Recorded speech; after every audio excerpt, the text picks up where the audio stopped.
Assalamualaikum warahmatullahi wabarakatuh. Alhamdulillahi rabbil alamin. Wassalatu wassalamu ala asrofil anbiya'i wal mursalin Sayyidina wa maulana Muhammadin wa ala alihi wa sahbihi ajmain. Amma ba'du.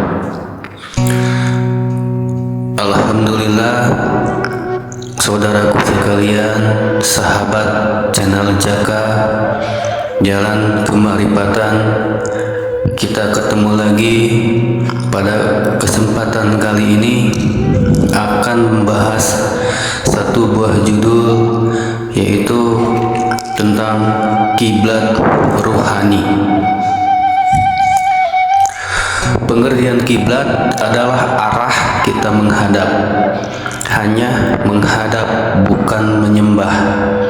Jadi bedakan antara menghadap dan menyembah. Dan semua pasti setuju menyembah hanya pada Allah Subhanahu wa ta'ala. Tapi sayang, pada akhir zaman ini hampir semua tidak tahu kemana arah kiblat rohani. Yang kita tahu hanya arah kiblat jasmaniah saja, yaitu Ka'bah. Sedangkan Allah Subhanahu wa ta'ala berfirman dalam surat Al-A'raf ayat 172, Alastu birabbikum qalu bala sahidna. Kutiupkan sebagian ruhku dan kau bersujudlah. Kita sejatinya bukan tubuh ini, tapi kita adalah ruh yang ditiupkan Allah Sang Maharuh. Maka untuk sampai pada Maharuh, beribadahlah sebagai ruh. Lalu bagaimana caranya? Temukan dulu guru rohani. Dia adalah bapak sekaligus ibu dari seluruh ruh. Guru rohani itu tiada lain adalah Nur Muhammad, karena kita semua tercipta dari Nur Muhammad. Sebagaimana Allah berfirman dalam hadis qudsi, kalau bukan karena engkau Muhammad, takkan kuciptakan langit, bumi, dan seisinya. Di baliknya Nur Muhammad, ya Allah. Tapi yang menciptakan kita yaitu Nur Muhammad. Dia dulu, Nur Muhammad itu turun ke dunia ada di balik seorang manusia, yaitu Nabi Muhammad bin Abdullah.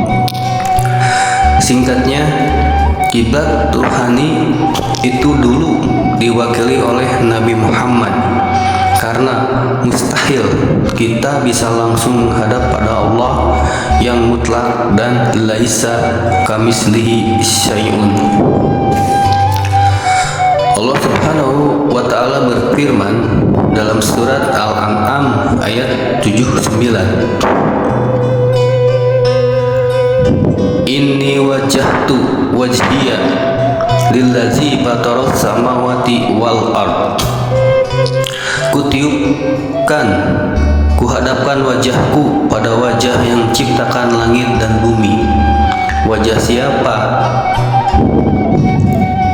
Ya jelas, wajah guru ruhanimu Nur Muhammad yang menciptakanmu, yang dulu ada di balik seorang Nabi Muhammad. Hanya menghadap, bukan menyembah. Karena guru rohani itu Nur Muhammad yang arwahul muqaddasah, kamil mukamil, muklis muklisin, yang sempurna menyempurnakan, yang suci menyucikan. Maka kau hadapkan semua ibadahmu pada guru rohanimu. Semua ibadahmu akan disucikan dan disempurnakannya. Ibarat anak kecil yang meminta sesuatu, pasti menghadap pada ibunya dulu. Nah, ibunya yang menyampaikan pada bapaknya. karena ibu adalah kekasih dari ayahnya. Pasti permintaanmu dikabulkan melalui ibumu. Itulah perumpamaan kau hadapan wajahmu pada wajah yang menciptakan langit dan bumi.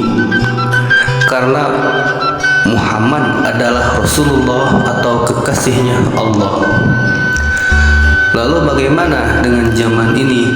Jangankan sejaman pun tidak dengan Nabi Muhammad. Bahkan foto atau gambarnya pun tidak ada. Jawabannya gampang sekali. Ya tinggal cari saja Rasul di zaman ini atau pewarisnya Nabi. Walaupun di zaman ini dia tidak disebut Nabi ataupun Rasul, tapi di baliknya ada bapaknya ruh yang sama dengan Nabi Muhammad yang pada zaman dulu. Dialah sang waliyam mursida. Falam tajida lahu waliyam mursida. Bimbingan Allah ada di baliknya seorang waliyam mursida. Surat Al-Kahfi ayat 17. Rasulun min anfusikum, hanya seorang utusan tiap zaman. At-Taubah 128. Saudaraku sekalian, cukup sekian untuk pembahasan episode kali ini. Mohon maaf bila terdengar asing, karena Islam datang dengan keasingannya dan akan kembali asing. Wabillahi taufiq wal hidayah, wabiridho wa inayah ilahi anta maksudi waridoka matlubi. Ini tentang praktek Thariqah Naqsabandiyah Khalidiyah Nusantara. Assalamualaikum warahmatullahi wabarakatuh.